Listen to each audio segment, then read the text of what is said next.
Ok. Njingambila bana bamwena Kasai.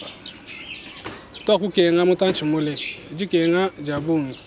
Meme mwana wa munzubu ngimukola kukananga ngimulongo kananga ngimwezi mara sukana famiwa njikukananga nakupeta moyo wa kuimana bomeme kumuna makuna songira vite hizo tulwana kimbo meme nka itome bwani nwenu nwekala bimpa ndimujenga bwani tubandisha ku niveau de vie kukananga jikenga jako pita bungi kimbo achi ndingere lubila kuji mwana yo somena kananga uji undonda bwani ankwachisha na shene makuta na shene longenyi na shene byamu dimu bwase tumone makwambo shibana betu kana enquête ka photo kamune makwe compara tasaki Correcteur News TV awande correction ya ba news tout donc awande on assure quoi suivez Correcteur News TV pour avoir toutes les informations crédibles et fiables. Correcteur News avec Yemoko Rachou. Rachou, la caramel, check.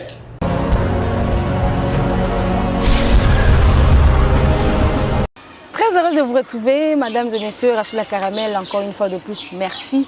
Et on peut s'appuyer confiance en des sabions balambala. Tobetara betara masolo ya mboka, tobetara vraiment masolo ya développement. Il y a la République démocratique du Congo, tobetara vraiment masolo il y a développement, il y a Kasai central. Tolobela ki yango dernièrement. Tozoke lisusu lelo mwana mboka bi l'honorable Ben Jonas Kabangu, là il est pour développer le sous-développement, pour développer les solos, il y a développement, il y a Kasai central, Nasima ONG naie, aux allez comporter bongo combo naie donc fondation, ils allez comporter combo naie Ben Jonas Kabangu. Nazali ngamo côté la plata lelo, nazali bongo na mwana mboka, mon confrère de tous les jours, mon ami de tous les jours, balobi Dedan, na il est pour développer ce lelo, dedans je te dis bonjour. Bonjour Rachou, la caramel, bonjour honorable Benj. Ah déjà, on peut s'y honorer, bonjour. Vraiment. Parce que pour renouveler votre confiance dans le cadre de l'émission spéciale Oyonenge Rachou la caramel à lobby que pour reparler plus accès social, le développement à Kasai central et Longo, na fondation Benjokat. Donc vous en avez binôme, vous avez pour découvrir ma cambébélé pour vous kaka Benjokat na sango. Les londe vous avez découvrir Benjokat. Merci. Vraiment. Moi mon cas de date, oui que ma solo ango est tellement il a ma mingi. To kaka ONG fondation basala ki boye ba notre bo. Oui que les africains mutalale à la muki asali ONG. Mutalale à la muki azi donc ketiki la bato.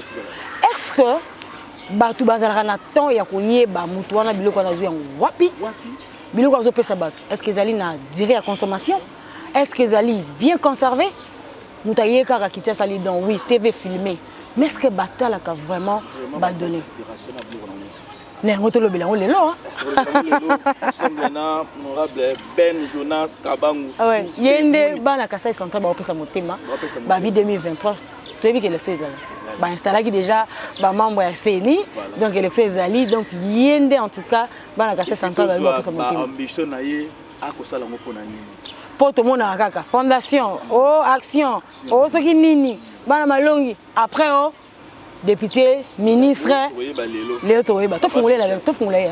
Tu fongolé déjà. Honorable Mbote na yo. Mbote honorable. Mwana mboka. Ben Jonas Kabangu. Mbote mama. Bonne santé. Santé ça malamu. Et je monte là, kaka très élégant hein, Dodan. Très bien habillé aussi. Vraiment. Merci beaucoup. Vraiment merci de ces pelines ndenge ondimi ko invitation na biso. Merci. Lelo to lobela vraiment dossier social. C'est vrai que on n'est pas là juste pour lobela cas politique parce que ceux qui totali ceux qui souffrent les bateaux ba pesa ko bazo tala politique na misu bateau bazo pesa bateau ba politique motema nde bazo za la dessus. Alors bayi mboka tozali ba congolais biso nyonso unité nationale cohésion nationale kozwa bato ya Kasai central kozwa bato ya Sankuru kozwa bato ya Congo central biso so to bengami ba congolais.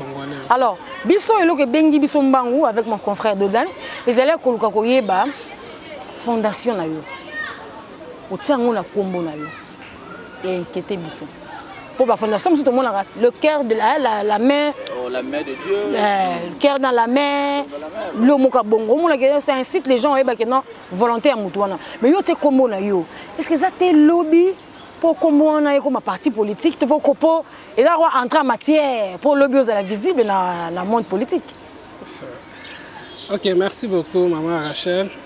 Merci Nabalandinho. Fondation la tienne à Kombonanga pour d'abord deux raisons. Raison ya liboso, tozali État congolais. État congolais comme tel, ezali ya moto moko te, ezali ya bato rebelle. Quand on parle de l'État congolais, c'est-à-dire on va ensemble ya ba population yo se constituer. Mais musala tozali ko sa sur le terrain, ezali musala État il fallait à ça. Mais le quoi l'État ezali ensemble ya biso nyonso il faut tosunga État, c'est-à-dire yo oye na contribution na yo mosusu aye na contribution. Comme tel, contribution na yo au départ ezali d'abord ya yo parce que bimi na kombo na yo, na poche na yo. Des raisons ya liboso parce que makambo na sala sur terrain, na sala ngo na poche na nga, na kombo na nga na ba fond na nga.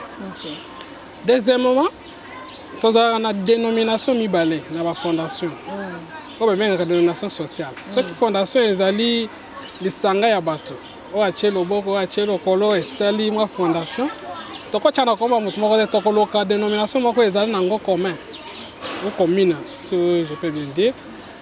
C'est-à-dire toko tcha komba moko boye. Mais tellement tozana on biso moko. To bani na vision na biso personnel, yango to sepe to tcha na kombo na biso. Omingi tozoka lelo Fati vi nini afoso Fati akingani Fati donc comme orara ben Fati Kabangu Fati siko yo bena Ben Jonas Kabangu les combo fondation là combo fondation nga combo nanga combo ezali na mikanda nanga dode. Merci beaucoup une fois de plus honorable. Merci d'abord pour ma invitation à Bisso. Merci. Question na mutu na ezali motivation il y a ça la fondation Bejonka Kezani parce que chaque mutation a vélo selon motivation na au monini au sentir nini et loko nini est poussé au ça la fondation pour na kusunga batu. Merci beaucoup Ndeko Dodan.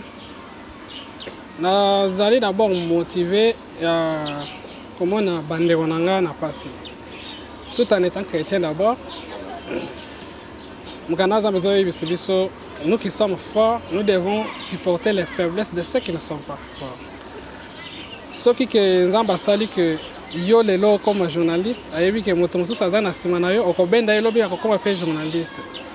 Boka na biso ezali na moi passe mingi. Surtout na ba milieu rekilé na ba province. Biso na Kinshasa tozo respirer mamuke. Na zwambela ya mokonzi ya mboka et kotanga na motu.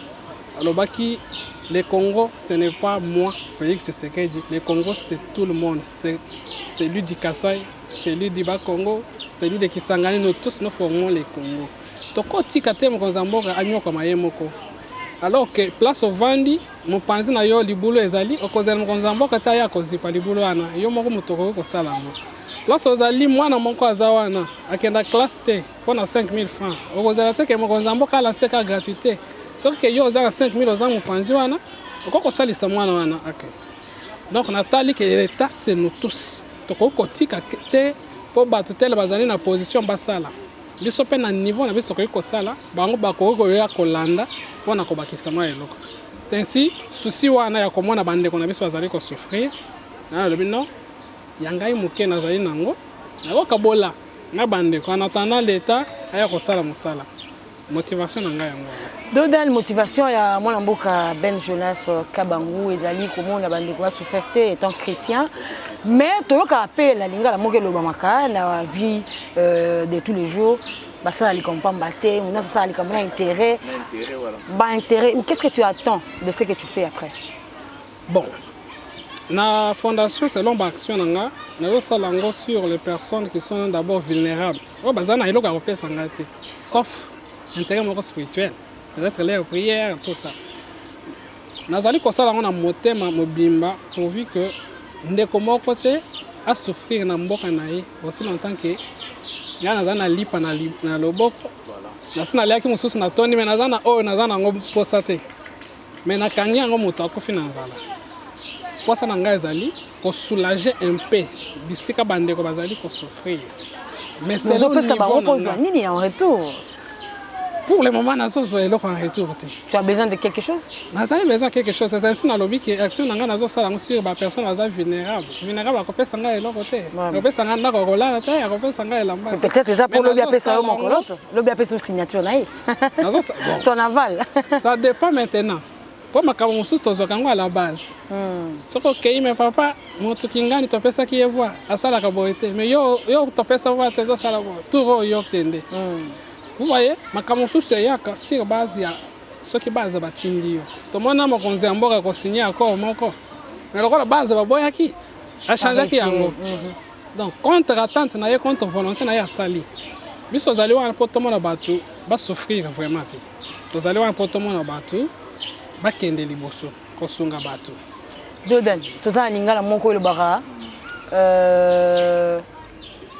avant la longue la potinali sur moto, avant la longue la yanga moko. Il faut comprendre. Donc avant la longue la potinali sur moto, bana kolongana na. C'est-à-dire pour la pesa yé nata non yanga est-ce que base vie? C'est ça. Nous posons la semaine pour nous retourner aux questions. Depuis quand Fondation Benjoka qui a coexisté? Ok, merci beaucoup Ndeko. Fondation qui a coexisté depuis 2018. Nous allons maintenant à 3 ans jour pour jour.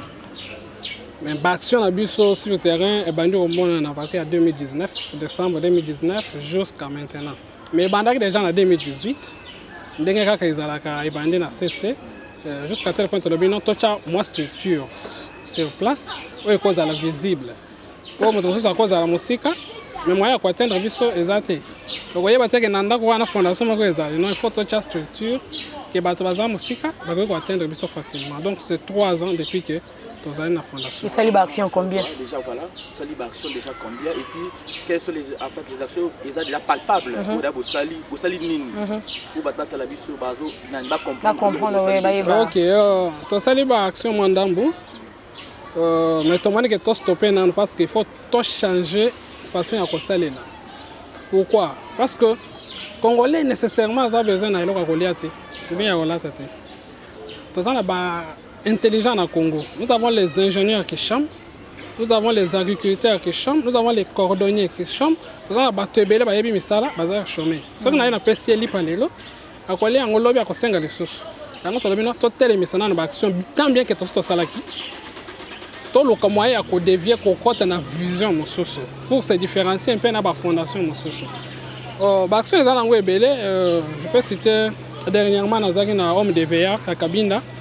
Billy les awana, nazaki na homme de veillard à Kabinda. Tosungi ba veillard bazakuna ba papa na ba maman. Elongo na pharmacie moko nazaki ko Kamba Donnel Pharma. Bazaki un peu malade, topesi bango bakisi. Ça c'était bien. Topesi ba vivre frais, topesi moi elamba moke na moi musoro moke pona ba mama wana. Tozalaki na orphelinat monga fula. Ba image baza ezali pe. To visiter à peu près 80 orphelins.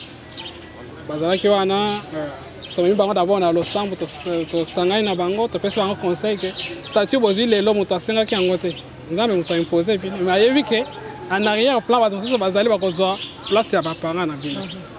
Ba action ezala moi ebele peut-être à la longue comment yango. Merci. Vraiment. C'est vrai que moi la mboka ben jeunesse à lobby benza ebele ya motuya. Fondation ça déjà ba œuvre ebele, ba action ebele. On a changé. Place on a des mécanismes qui ont changé pour ça la différence na ba ONG toute la fondation ebele. Tant on a changé et que Congolais c'est la kaka lipate. O sunga yele le polobi amizola ye moko. Ozoko ko sala ngoko. OK, merci beaucoup maman Rachou. Ce qui kosunga moto ezali na 3 temps. Na kosunga moto à court terme, à moyen terme ou bien à long terme. Kosunga ba fondation ebele bazali na ngezaka à court terme. Ayi lelo apesi ko lo apesi ni na kei. Donc bokozele après 3 mois. Est-ce que ko kanganzala pendant 3 mois? Na moni que non. Bande comme ça bazo sala bon mais ngai na meko ko changer structure na kenda à moyen terme. C'est-à-dire na lingi na adopter système mosusu. Et que nazwa kaka moto tozali kosunga. Eloko ye azali nango na motu. nabimisa yango libanda yango moko ebanda kosunga ye oleke ngai nabanda koya atuma ngo mpo ngai nazali motu un jour nakoki kozala te sur place un jour nakozala mosika nakozala ingéniable mais soki na forme motu kaka na eloko nzambe apesi ye na motu ye moko akose prendre en charge akoprendre mpe baninga en charge ça dit ozosala baformation c'est par là que je vais arriver donc tolingi tooriente na système ya baformation toforme bajeune na bamétier moko oyo ye moko akose prendre en charge lobby parce que comment motu moko azali na mwasi na bana 6 na mwa studio ya moke soki oyo lelo opesi 5000 francs c'est suffisant balie mais lobby soki oza na 2000 akozwa te mpo ata azwi yango omona bana ebele boye mais soki ye moko abimi na ntongo akei kosala azongi eza dignité na ye voilà donc nalingi koinvestir dans l'homme au lieu d'investir dans le matériel c'est-à-dire mpo na nga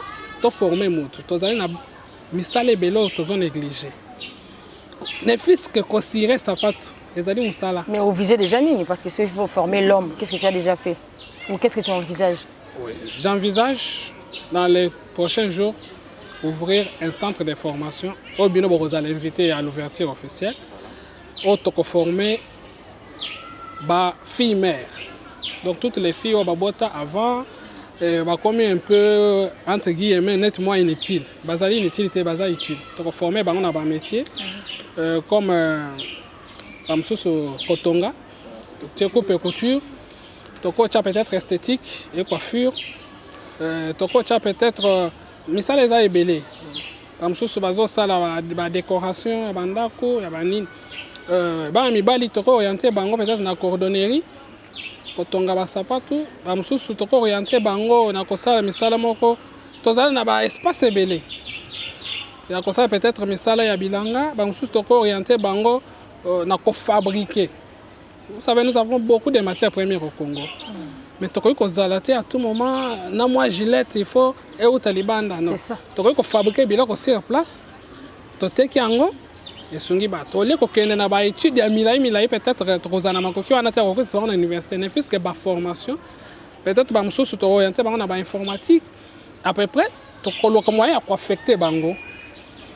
On a ba entreprise au biso moko to ko créer na ndenge na biso to affecter bango ba bandi ko travailler comme ça bazo nourrir pe ba famille na bango bazo se prendre en charge ba ko prendre pe ba moso en charge c'est ça un peu l'idée où tozo évoluer na la fondation Bandi 2018 voilà fondation Bandi 2018 parce que les a planté kaka awa parce que tobelaki dernièrement masolo développement ya Kasai central est-ce que ils ont déjà connu la Kasai centrale na Kananga est-ce qu'ils allaient awa est-ce qu'il awa ou bien nous avons la fondation et les cas na province c'est à Kasai centrale ou bien au la province même chose na banzi de notre koloba tozali na vision moko à court à moyen et à long terme. À long terme selon nga avec l'aide de Dieu na ligue fondation etambola RDC Mobimba mais to bandaki d'abord fondation na Kinshasa parce que les liés de résidence na biso place tozali kofanda to bandi d'abord ba voisins ba nini moi et bembe moko to intervenir moi moto akofi na quartier to intervenir après to implanter et vendre na Kinshasa to kozwa souci après parce que na outi quand même quelque part natif à Kinshasa azalaka vraiment te biso to outi quelque part non faut na banda d'abord na maison nanga comme nazala Kasaye na bana nango na mabele nanga musalo bato mabele nanga bakosala ekosunga poto kende siko na ba province mosusu yango déjà na mois de décembre na lobaki na émission passée tozali ko implanter fondation Ben Jonas na Kananga ville natale place na Wota to banda ba action nango après toya kotala selon makoki ndeni toko kende ba province mosusu mais balobara que apprendre ngai ko pêcher so pêcher na poisson lobi so ozate effectivement na ozate pour se relier mais so reprendre ngai ko pêcher nga ato ozate na ko pêcher.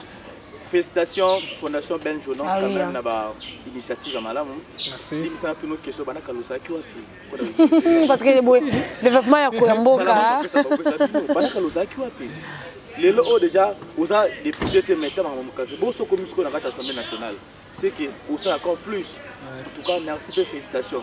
Le but est déjà aux la structure. Bureau Fondation Ben Jonas, c'est pour parce qu'il y a déjà une structure aux la vice-président, secrétaire. Vous organisez. Parce que vous avez combien de membres dans cette équipe?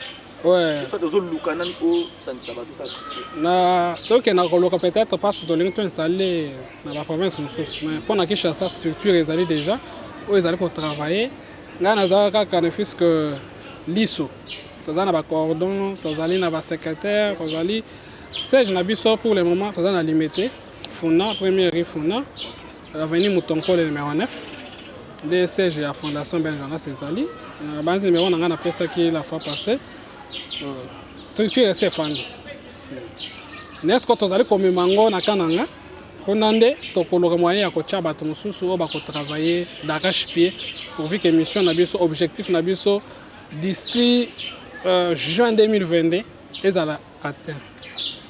Vraiment. 2023 zoya de bon. Donc d'ici juin 2022 na lingi objectif bakanange ba sentir pe ndenge bakino ba sentir. C'est ça mon objectif.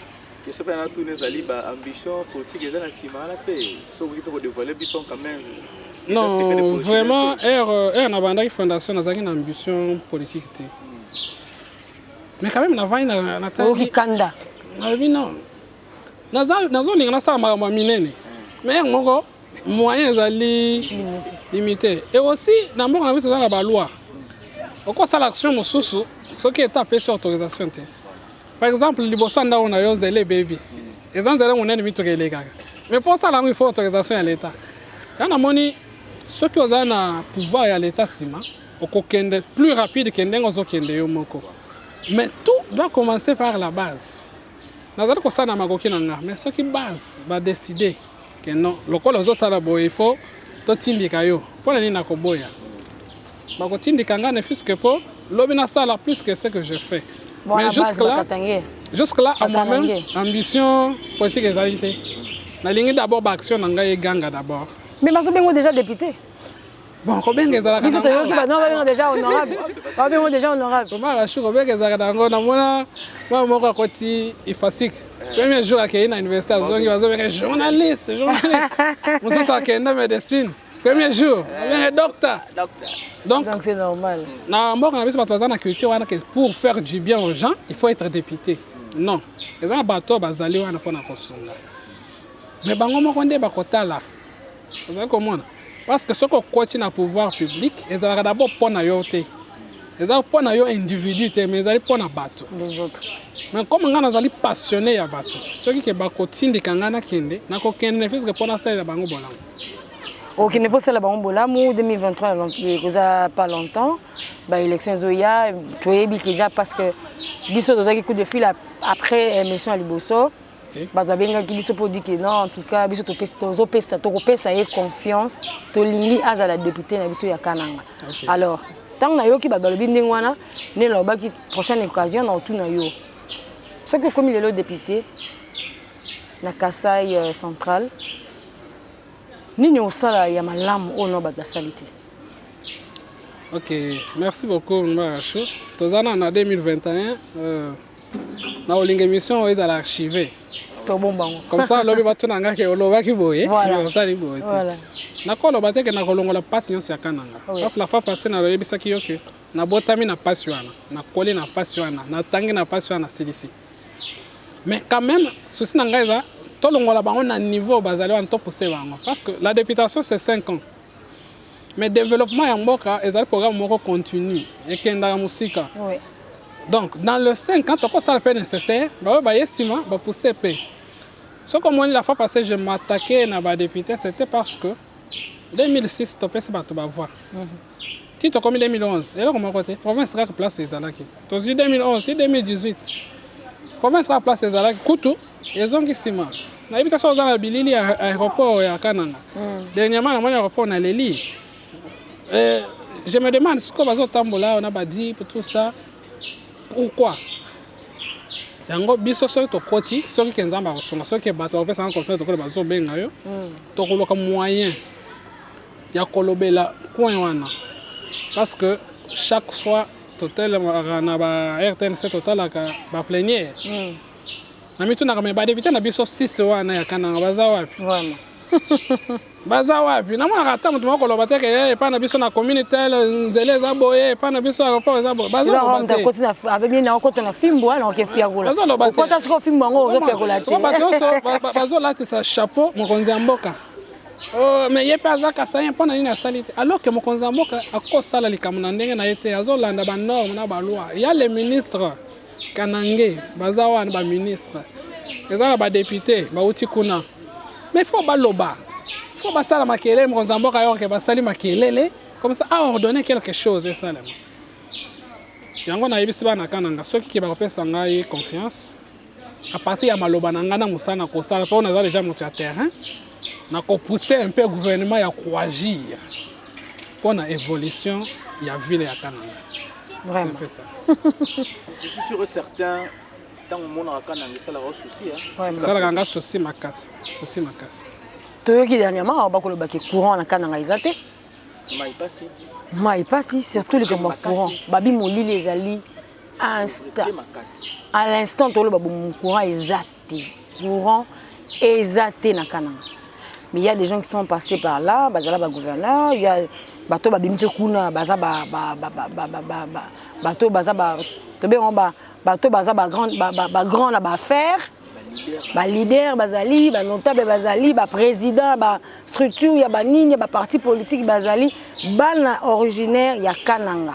Mais Kananga la minute yo courant exaté. Donc pour ba na élément na biso il faut to tinela bango on na ba WhatsApp.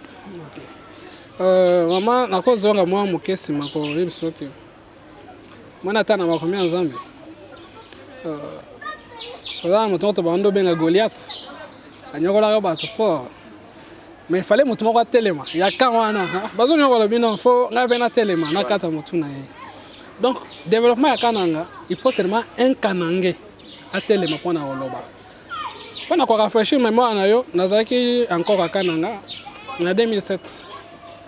Période ya mokonzi ya mboka Joseph Kabila Kabange afetaki indépendance kuna. Après indépendance, atindaki ba tracteur. Parce que Kananga tozana parti moko rural na parti moko urbain. Atindi ba tracteur pour battre ça misala. Maintenant je demande la question. Est-ce que yemo il fallait ya kokota sur na tracteur à Katabilanga? Non. Mais tina longo en 2008, 2009, tracteur wana vendaki ti ba pine kotaki na mabele. Vraiment.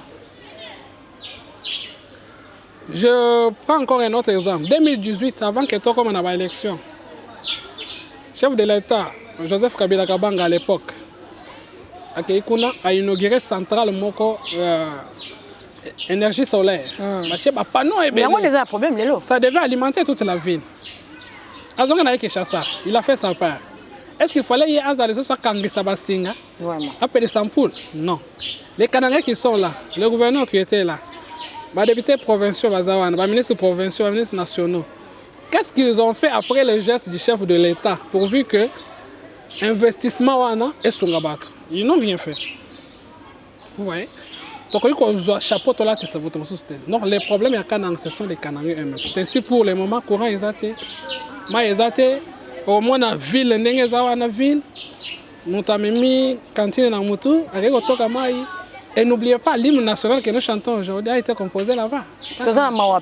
N'oubliez pas que quand on est à l'époque,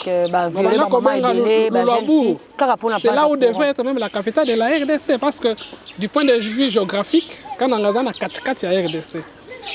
N'oubliez pas que la première mission catholique au Congo est installée à Kananga, la mission Mikalaï. Donc, Bazana a une valeur commun, ils ne veulent pas exploiter cette valeur-là. Mutunyo sa tikalika kazo tala nefis ke poche na ye na sala nini na tonga mo andako sensi na lobi non so na tike ba o ba koti ba sala ba o sala te ngai pe naza pe na un mot à dire tout en étant natif ya coin sensi faut na tele na sala quelque chose pour na province na biso. Exactement. Ezana ba Kanangé ba vandaka aona kisa so bazolanda biso. OK. Nakoyoka ndenge oza koloba biso tant que ba communicateur oki ko interpeller quand même na bana Kananga. OK. Soki ezaki une époque ya Goliath tobengo David da Kananga. OK. Obomla biso Goliath kusunga bana Kananga. OK. Soki to une époque ya Égypte tobengo Moïse. kobimisa bana kananga na Égypte mais quand même na kati ya Israël. Ok. Mais action nous au sala en tout cas félicitations. Merci. Lelo oyo Benjokat izokende kananga pour installer na kananga na mois de décembre. Ok.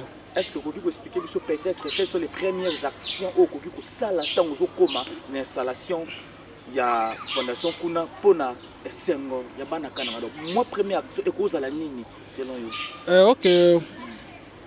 Merci beaucoup pour ton wana. To prévoir l'action moi et Béné. La première action a été avortée parce qu'il fallait que ça en septembre, mais ce n'est pas tard. Tous allez kokende parce que l'école maternelle n'a pas kuna. L'école primaire n'a pas parce que tu les as en état comme l'état de la même si comme dans l'état moko ya de l'abrément avancé, to kokende d'abord ko sunga bana. Bana wana baza bana bandeko na biso, baza bana na biso. To ko commencer les lieux, ko pesa ba fourniture scolaire na bana. Action na biso ya liboso. Pour battre moi la tête kazo sala ba mikolo pour ba mikolo nde ba ko voter. Tozo kende d'abord na bana miki. Voilà. To sunga bana na ba cahier, ba bic, ba ne fils que mwana asimba bic ke biko e uti na fondation. Akoma. Deuxièmement, tozali na homme de veillard moko na tika à l'époque. Kamwando. Homme de veillard ango tala motema be ya bato. Ba papa mikolo, ba veillard, ba tie bango, ba voisin ya cimetière. Batonga homme de veillard wana na cimetière. C'est ainsi que je me suis donné l'objectif, si on a commis qu'on a avec administrative, le gouverneur, le maire de la ville, le canal moyen à délocaliser. Le veillard, tout ça en place moko ya kimia. Parce que cimetière, vous voyez qu'on a monté na makelele, ba mikolo bazawa na bazo lamba biloko na ba ko boka mai na cimetière. Et ça va vraiment bien. Na koloka na délocaliser yango. Et puis to koloka kota la sikoyo. Parce que quand c'est une ville où l'informatique est en nous avons mis kakatang. Tout un centre de formation où on a conformé les jeunes dans informatique, esthétique, coiffure, cordonnerie, bah misala maboko. Ne fût-ce que bah mais qu'on se prend en charge. À peu près ça va suivre aussi bah nini mususu bah action mususu. Tant que le développement Kassai central, tout le monde a vraiment, mais si ça, hein, racine, le loco est ça là qui est moto à vivre, ils allaient vie quotidienne à bateau et kuna. Ok. Pour lire na bango et vendre des c'est vrai que le bimambouya, homme de vieillard, bazo vendre des comme on a ça c'est pas bien. Pour le béliba na classe oui.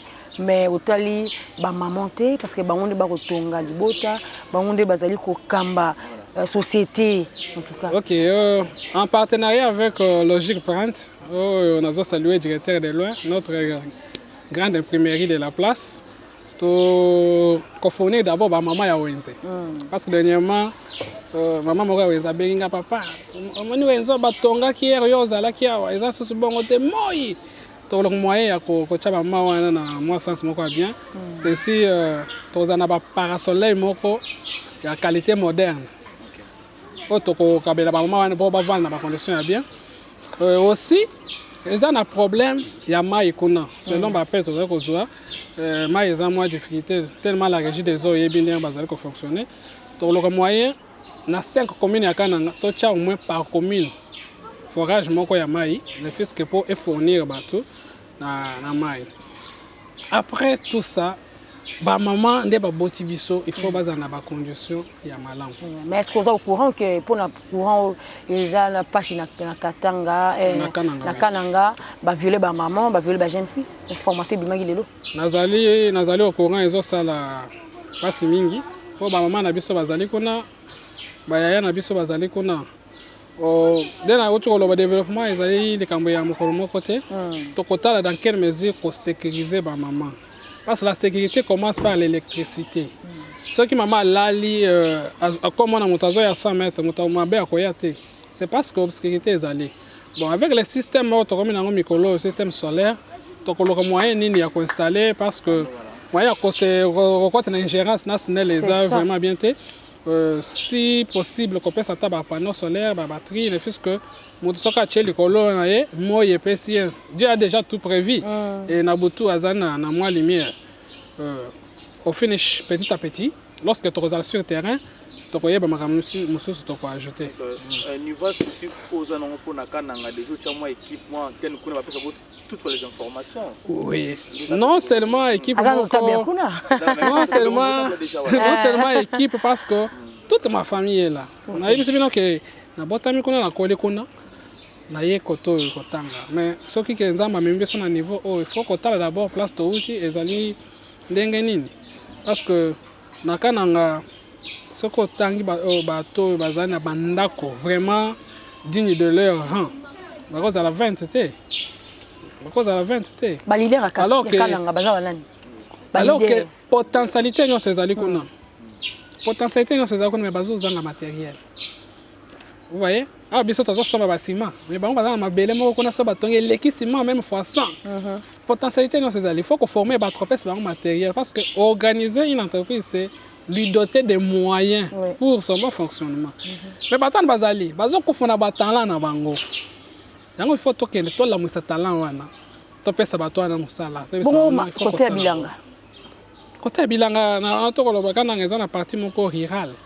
C'est-à-dire zamba ezali kuna fertilité moko ko saranate et ko se nkutu to cha bange chimique te kana na soko liengu ba na éviter soko zalaki kuna obwaki 5 jours après au moins na germer yango moko mais ba mama wana bazo zanga moyen ko sala bilanga na ya 1 mètre na fiske pona libumu na ye est-ce que ko sala bilanga ya 5 hectares 6 hectares pona ko lesa bato il faut les moyens c'est-à-dire il faut ko cha ba tracteur. Il faut que tu aies des moyens d'agriculture. Mais ce que pour le développement à Katanga et à Kananga, c'est notre ambition. Ça veut que tu donnes ce que tu as. Est-ce que tu seras en mesure de réaliser? Bon, je viens de dire que les autres c'est l'homme moyen. C'est l'homme moyen. Mais. C'est un soutien, ou se référer dans l'État ou c'est. Se référer dans l'État vraiment.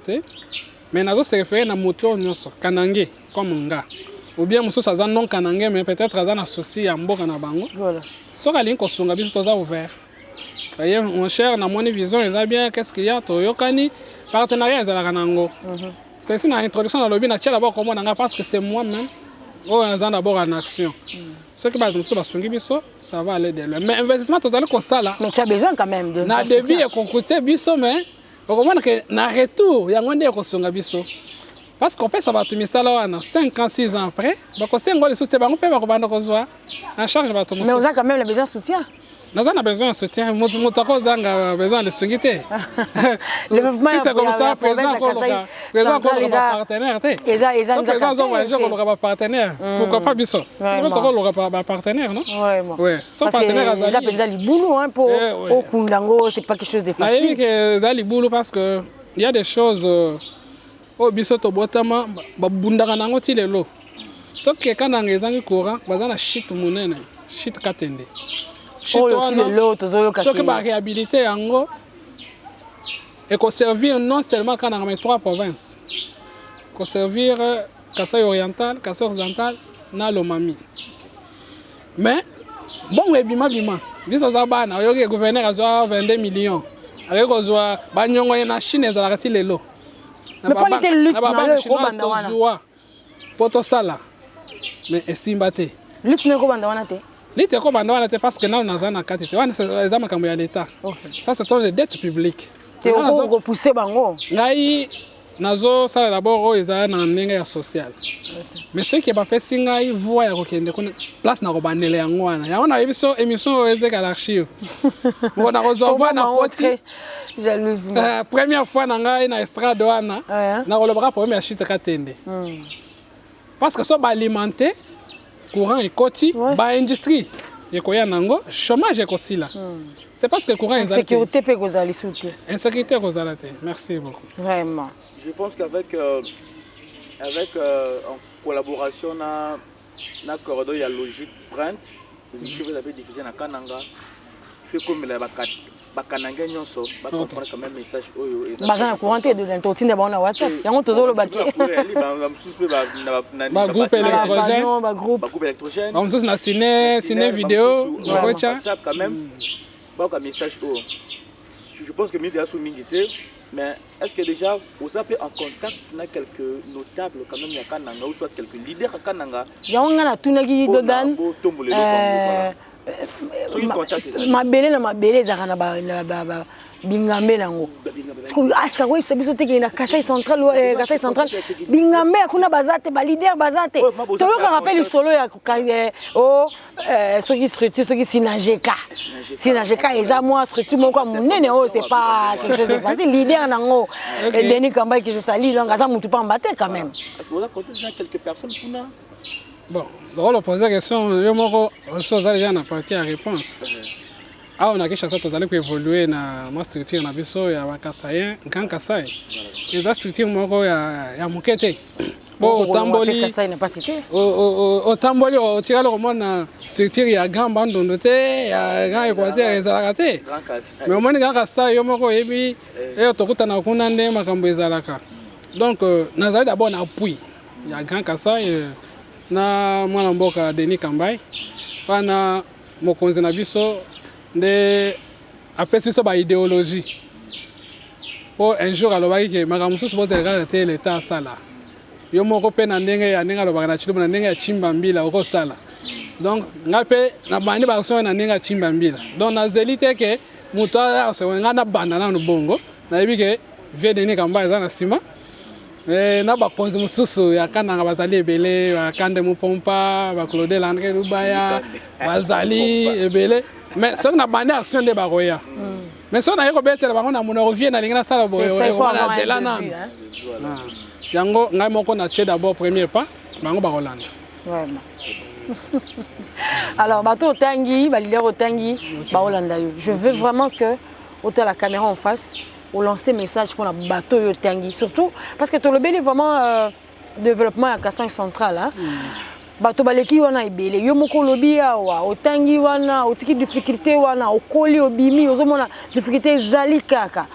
Alors pour changer, c'est vrai qu'il faut ça là ko pousser batou mais vraiment devant la caméra au sala que ozo solo na batou wana. Et puis ozo solo na le chef de l'état parce qu'il a mwana ya Kasai. OK. Bande ko ya Kananga, surtout les notables kassaïens, les députés kassaïens, les ministres kassaïens. Ngama na bino na telemi na moni ke pasi eleki mingi pa na biso nazali mwana ya ndako na lali wana na betela bambula na moni pasi na yoki yango mais na moyen na ngai personnel na bandi ba action na ndenge ya social mais nazali besoin na lisungi na bino nyonso ezala lisungi matériel ezala soutien financier ezala aussi même spirituel aussi même ba idéologie nazali ouvert na lingi que tomate c'est un peu niveau ya province na biso bosunganga pourvu que vision nanga et ezala na réussite vraiment wana o beti penza mbela na bayi Kasai mais to ebikende to baka bana ba Kasai betwa boué tout ça un peu limité nous sommes des Kassaïens mais la langue nous fait défaut to kolinga vraiment au sol na bandeko bandeko so Kasai ba yoka vraiment mbela na yo babi ce que lobby na mon kwa mboka et ils ont la force mususu. OK.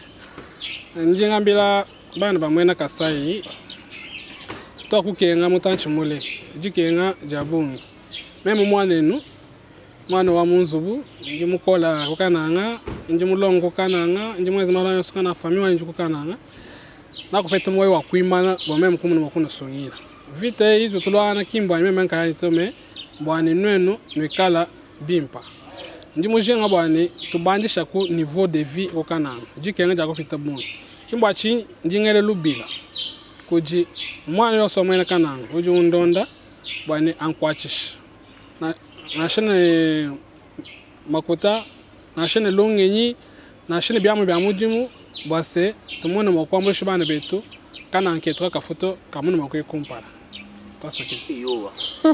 merci vraiment ba Kasai betu abu donc nous on vous salue ba Kasai nyonso balobi moto nyonso azakana originaire de quelque part oui. Toyokaka soki mutu akena poto dedans o naza américain mais originaire de donc la minute oyo il faut pas tous se voiler la face, tout le balcon ezali, tout ça bakasaya. Isengeli na biso to luka lokumu to pe to tombola, to luka développement ya province na biso ya Kasai. Mon mboka Ben Jonas ye azali ya Kasai central donc na Kananga azali ko beta mbela pour le développement ya Kananga mais tout to te Kasai mobimba en tout cas ko senga to pesana maboko la main dans la main ndé babi l'union fait la force hein de la ndé ça la que mboka etambola surtout comme to ko beta CT ali likambo ya cohésion nationale unité nationale biso na biso tozala motema moko tozala uni tozala bolingo mukongo muswahili muluba mutetela mungala beto na beto. Justement moi parce que déjà c'est aussi parce que ouais avant peut-être mon message peut asuka ya on bata 30 secondes tu interpeller ka bana ya Kasa ya Kananga que ba pesa Deko Ben Jonas poids maboko ba pesa confiance dans la fondation Oyo il faut vraiment qu'il y ait une grande sensibilisation nebi ke bana ba kosunga yo o ke tuzuli boso tout ngayo na suka c'est bon merci moi message à suka peut-être cause là bon message à suka ezali vraiment ko passer biso ba contact na biso voilà ba contact na siège to na pesa ka adresse mais so repeler pe koza bien hein na première Rifuna siège na biso avenue Mutonkole numéro 9. Numéro na biso ezali 081 25 58 019 081 25 58 019 wana soko bengi okutani na mwana mboka Ben Jonas a orienté yo na makambo mosusu donc lo basoka yango wana nazozela bandeko basunganga totelema tokende liboso tobanda kozonga na bino na ba émission kolakisa ba action nyonso tokosala yango ni lo masoka koza nango bana Kasai opesa confiance na papa na biso Ben Jonas ça c'est mutazana initiative ya malamu il faut toujours ko accompagner ye ba biso ki moto apesi loboko yo pepesa pona mosala ekende liboso nyonso ekende malamu alors nous on vous dit un grand merci de l'aide. Un grand merci. Là-bas. Merci à toi Landibiso, merci l'équipe technique, merci de la disponibilité à Deko Ben Jonas, la fondation Benjon 4 Mobimba, tout ce qui nous botte côté Bogota Labiso. Tout à la prochaine occasion, peut-être na Kananga, tu as une sensibilisation, peut-être que vous trouvez la carte de l'éducation. Effectivement. Tout à vous pouvez ça, Deko Poa, à Kineliboso, ça va une belle initiative. En tout cas, merci de venir surtout. Vraiment ngana kozanga te kopesa merci na Logic Print balobi yende azali les motivateurs yende azali pour ça là ouais il y a ça là pour que bilili ezala malamu et puis merci na réalité plus ndé Nagilengo a soutenu cette émission l'organisation et puis na côté technique je dis merci aussi à la personne qui était derrière la caméra Corneille Kassongo, merci na Josi Moussoki depuis la Suisse, na pesi ombote mingi, mosala tkalika kamakasi en train bossa daté, na pesi pe papa na de l'autre côté, merci mingi ndenge azalaki na ngambu ya technique, merci vraiment na bana Kasai nyonso. En tout cas message oyo émission lelo to lingi bana Kasai bon réagir. To lingi vraiment réagir, bo pesa sur point de vue na bino, réagissez, qu'est-ce que nous devons faire ensemble pour que le développement ya solo côté na kati ya Kasai hein, surtout Kasai central. Mon mboka Ben Jonas alobi aza ko kita kuna pona ko installer to luka ba matière nyonso tout ndenge ko faire développer ngambu wana biso to lobi merci to lobi merci mingi surtout na honorable Steven Paka balobi l'initiateur le motivateur babi mwana ya Bandal babi Bandal c'est Paris merci na mwana mboka Léa Omba ma jumelle propre merci la bande de connaissance surtout beaucoup beaucoup on a biso parce qu'elle a toujours connecté branché mais to baka soki otali émission cause la égoïste était partager yango na bande comme sous bayi bapé ni to bela kilelo merci biso to pesi matondo mingi ndenge o yambaki invitation na biso pe ndimi ko ya mokola lelo Correcteur News TV awande correction yaba news tout donc awande on assure quoi suivez Correcteur News TV pour avoir toutes les informations crédibles et fiables. Correcteur News avec Yemoko Rachou. Rachou, la caramel, check.